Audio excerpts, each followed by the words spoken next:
Amis internautes, n'oubliez pas de liker, de vous abonner et de cliquer sur la note de notification pour ne rien rater.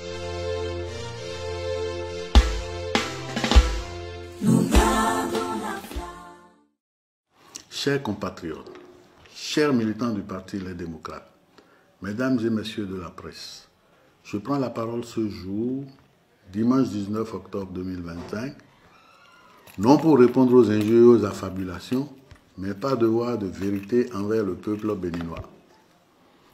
Le temps de la politique de l'ombre et du mensonge organisé est révolu.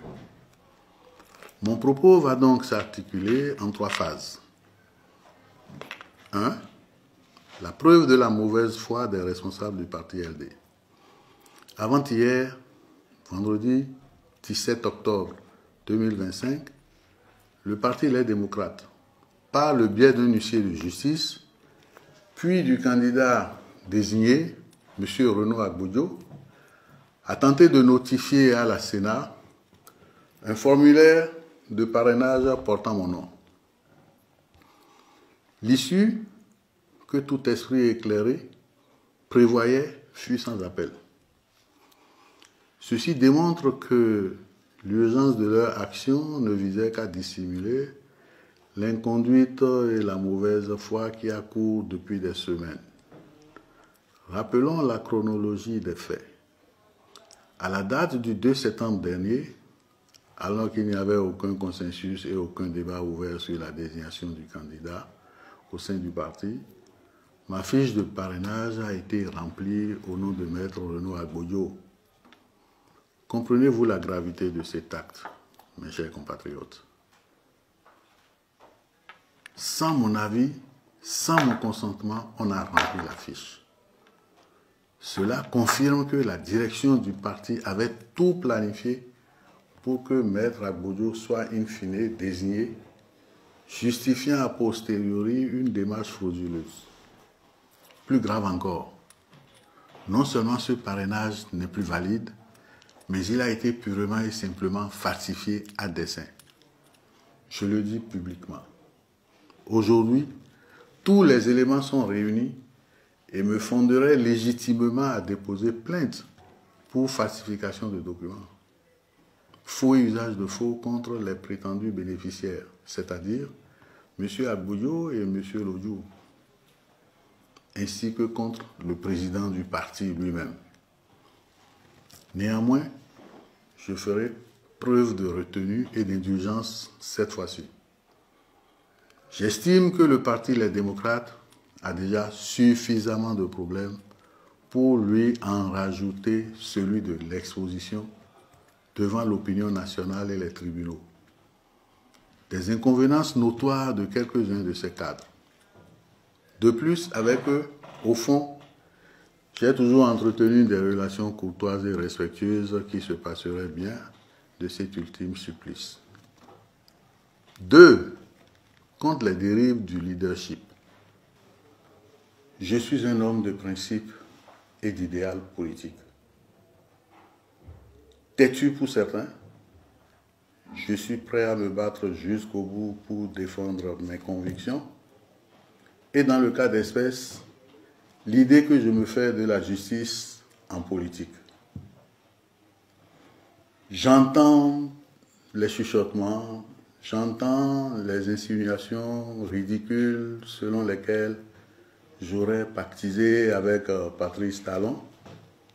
Mais laissez-moi être clair. Je n'ai jamais rencontré Patrice Talon si ce n'est dans les manifestations officielles. Attribuer ma démarche à une quelconque connivence relève de l'absurdité la plus totale. Cette attitude n'est que le déni de nos responsables qui refusent une fois encore de se regarder dans le miroir pour apercevoir leurs égarements et leurs propres fautes.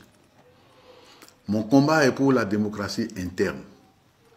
Mon combat est pour notre idéal démocratique. Pour cette raison, je ne pouvais cautionner les logiques exclusionnistes du président Boni Yayi, que j'aime bien au passage, ni ses méthodes de gouvernance rétrograde qui asphyxient l'expression démocratique au sein de notre formation politique. Mon appréhension sur ce processus de désignation ne date pas d'hier. J'ai toujours milité et c'est un secret de polichinelle. Pour le président Éric Oundété, un homme dont la légitimité au sein du parti est incontestable. Aujourd'hui, on nous impose finalement mon frère Renaud Agbodjo. Je n'ai rien contre lui. Avec pour seul critère qu'il est de Savère et neveu de Boni Yayi. Aucun critère objectif de mérite ou de consultation réelle ne justifie ce choix si ce n'est le simulacre de commission aux ordres, je dis bien aux ordres, qui a été mis sur pied et téléguidé par le président Boni Yayi lui-même. Je ne fais que dire à haute voix ce que la majorité des députés, les démocrates, pensent dans le secret de leur réflexion sur la gestion du parti.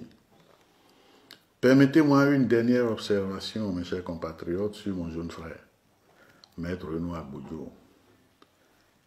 C'est amusé et consterné que j'ai pris acte de sa sortie hier, en date du samedi 18 octobre, durant laquelle il s'est permis d'insinuer que j'aurais disparu et qu'à ce jour, personne n'a vu Sodino Michel.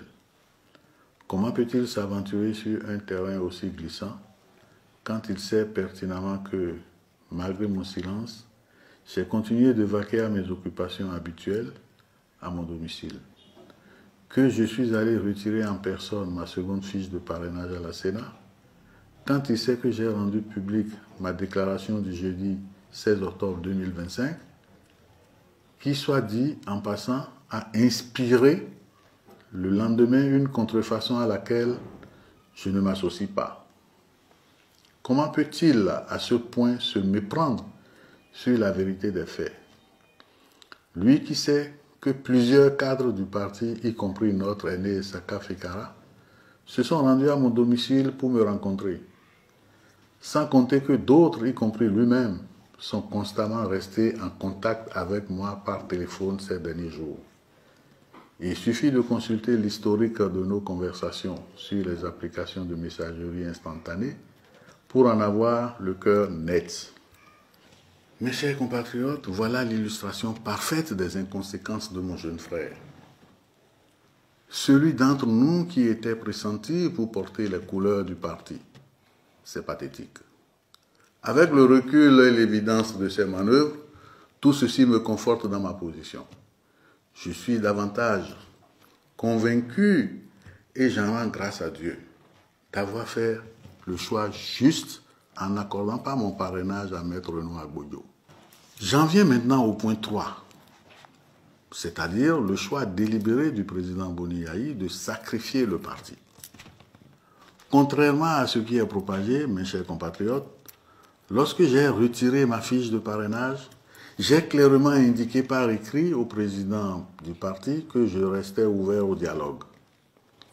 Le président Boni Yayi, avec qui je me suis entretenu par personne interposée, entre le retrait de ma nouvelle fiche de parrainage et l'expiration du délai de dépôt des dossiers, savait pertinemment que j'étais disposé à remettre cette fiche de parrainage, pourvu qu'une solution de consensus respectueuse des règles internes et du bon sens soit trouvée.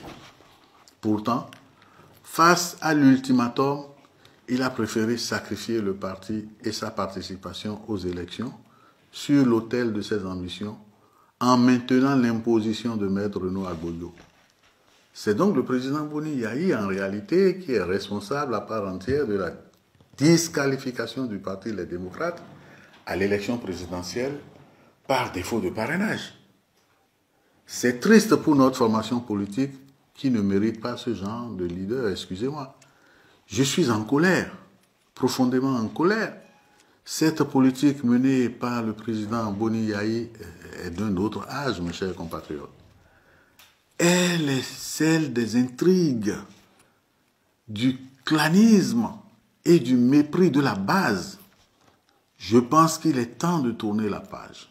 Il est temps de faire la politique autrement, avec transparence, respect du mérite et une véritable orientation vers le service du peuple et de notre pays. L'avenir du Bénin mérite mieux que les calculs personnels et les méthodes désuètes. Je vous remercie.